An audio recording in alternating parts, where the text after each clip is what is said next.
Hello all, my name is Krishnak and welcome to my YouTube channel. So guys, today in this particular video we are going to discuss about this amazing library which is called as Lux. And if you don't know what is Lux, it is a Python API for intelligent visual discovery.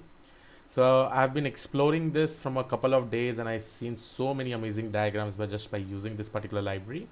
Definitely this will be helpful for you in the exploratory data analysis. It may automate most of your things that you basically do in the EDA, right? In terms of visualization and all. So to begin with, I'll also show you a practical example over here. You just have to go through this particular GitHub link, and all this link will be given in the description of this particular video.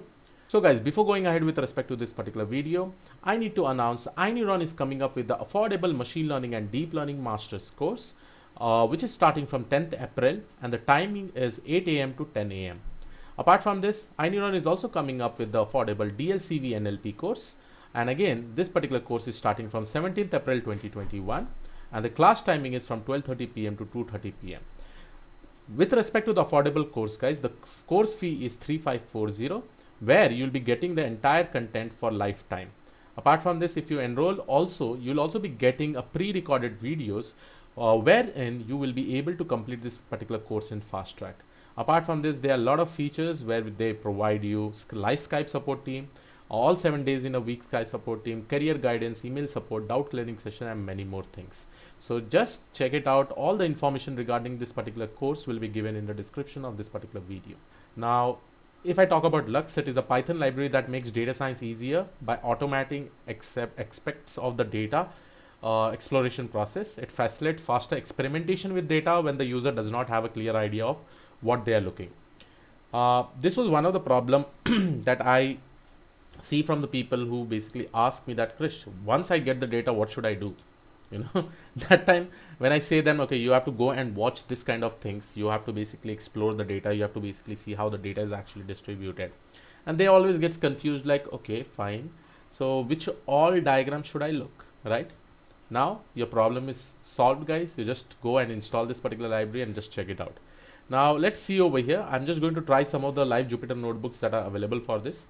And if you really want to try in your Jupyter notebook, all you have to do is that just pip install Lux and you will be able to do it, right? This will be working along with pandas. Okay, so let's go ahead. I'm just opening this link in new tab. So here are some of the Jupyter. These are the live notebooks that are provided so that I will be able to directly execute it. So I'll just say tutorials. Probably I'll just go and click on overview. Okay, let's try to do this. Okay. A quick start example and overview of Lux.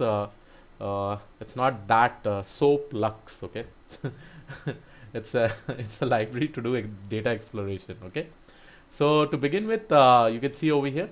First of all, they are importing pandas and Lux. So you can see over here, Lux is designed to be tightly integrated with pandas and can be used as is without modifying your existing pandas code. To enable Lux, you just need to add this, and this you will be able to add it only once you install it. Right now I'm just running this in the live, so probably it may have already got installed. So let's see. I will.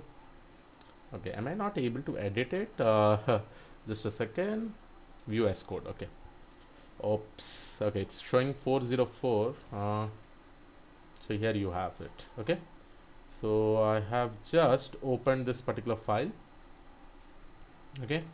If you really want to get into this, just go and click over here. After clicking over here, just go inside this tutorials. Okay, probably in this, just click this. Okay, and I can either open it over here or with Jupyter.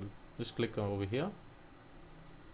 Okay, it is still there. It is saying install Jupyter notebook, and here you basically get it. Okay, now after you get this, here is your entire thing. All you have to do, import pandas and PD and import Lux. So I'm just going to execute it. Okay. After this, you have to keep this logger is equal to true to see all the statistics. So I'm just going to execute it. Now here, what we are going to do is that just read a simple employee.csv file, which is stored in this particular location. Just for practicing sake, they have given this. I'll just execute this. And then this will be my DF. Now see, as soon as I click my DF information will be shown to you. Okay, and here is your entire DF. It is saying that it is having 1470 records and 35 columns. Apart from this, you will be having one more button. which is called as toggle pandas or lux. Okay, so once you click this, you'll be seeing that now you'll be able to see all the data distribution. Now you may know, guys, this kind of correlation we usually see in a pair plot, right? Many people has that particular confusion. How do we start it? Just go and execute this df by importing lux. You will be getting all the kind of graphs that you require, because from this correlation is based on all the features like monthly income, total working years, then age, total working years. Then if I go and click over here and scroll for more 12 charts, you'll be seeing total working years, 2 years at company, then monthly income, years at company. So it is basically considered all the permutation and combination. It is actually showing you the distribution of the data. Okay, so here you can find out all the information. Now guys, apart from the correlation also, you have things like distribution. Okay, and distribution obviously gives you based on histograms, and again over here it can compare multiple features like number of records, distance from home, then number of records, total working years. So okay, based on that it usually constructs this. And understand that thing, guys, just by seeing this distribution you'll be able to see that whether this particular data belongs to a normal distribution or not. Out of all these things, you can just see that this is basically right skewed, this is also right skewed data, this is also right skewed data. This looks little bit towards normal distribution, remaining all are actually right skewed. There are also some data which is looking like this, right? So now you are actually getting an idea, right, probably what kind of transformation you have to do. And remember, this is happening very, very quickly, right? You're just able to see the univariate histogram of quantitative attributes, right? So again, a very important thing. One interview question is that what kind of data a linear regression requires, what kind of distribution it should follow, the independent features. You just let me know in the comment section of this particular video. Then you have another feature which is called as occurrences. This occurrences is only based on the category attributes, right? So here you have your category attributes. Here you have performance rating, number of records, then number of record attrition, right? Number of records, your department, work-life balance, this. Now see, in this, guys, the main thing that you are seeing that is just trying to do a lot of permutation and combination with respect to most of the features. Now suppose if you really want to just see the data or visualize data based on just one occurrence. Now how do you do it? So over here there is something called as intent. Now what we do is that in the df, right, when I go and execute df like this, okay, so this df, you can just see that, okay, attrition is my output feature, right? And probably with respect to output feature, I really need to visualize a lot of things.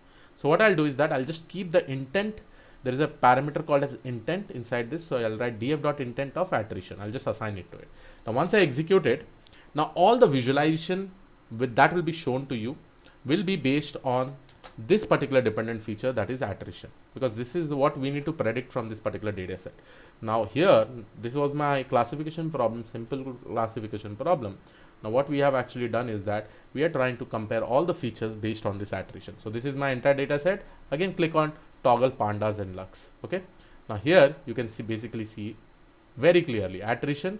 Okay, attrition with mean total working hours, then mean of number of years. Now based on our dependent feature, we are able to see everything, right? So attrition always says no and yes, how many are no, how many are yes, but just by seeing this previous data, right? If I go over here, attrition based on counts, work-life balance, again see here we are actually seeing based on attrition, work-life balance, what is the points, you know, everything, right? How many number of records are here, how many number of records are there with respect to overtime, okay? And this is basically classifying it, right? In Seaborn, we basically use a Hui parameter, right? Now I can also do some filter things, right, over here. So we can apply filter to the attrition intent and all, and we can zoom in, zoom out, a lot of things we can basically do. Okay, now this was an example to just show to you like how the visualization has become very, very easy with the help of Lux, and again an amazing task with respect to this amazing library that we have got. Okay, you can also check out different things, just try to do some simple operation, and again try to see in the Lux, you'll be able to see the graph distribution. Suppose I want to execute this particular operation, and now you can also see this all things, right? There is a library called as visaway. Again, I need to explore this. Basically you want to visualize some of the data set, how it is, you can definitely use this, and apart from this you will be able to do it. So just try it out, and again all the link and the information will be given in the description of this particular video. Just go over here, just go and click on live Jupyter notebook and just try it out, just to explore and see that what all things you require. And once you are doing your real world scenario, if you are confused like when you need to start or when you need to begin, just try to use Lux. Okay, so I hope you like this particular video. Please do subscribe the channel if you are not already subscribed. I'll see you in the next video. Have a great day. Thank you and all. Bye bye.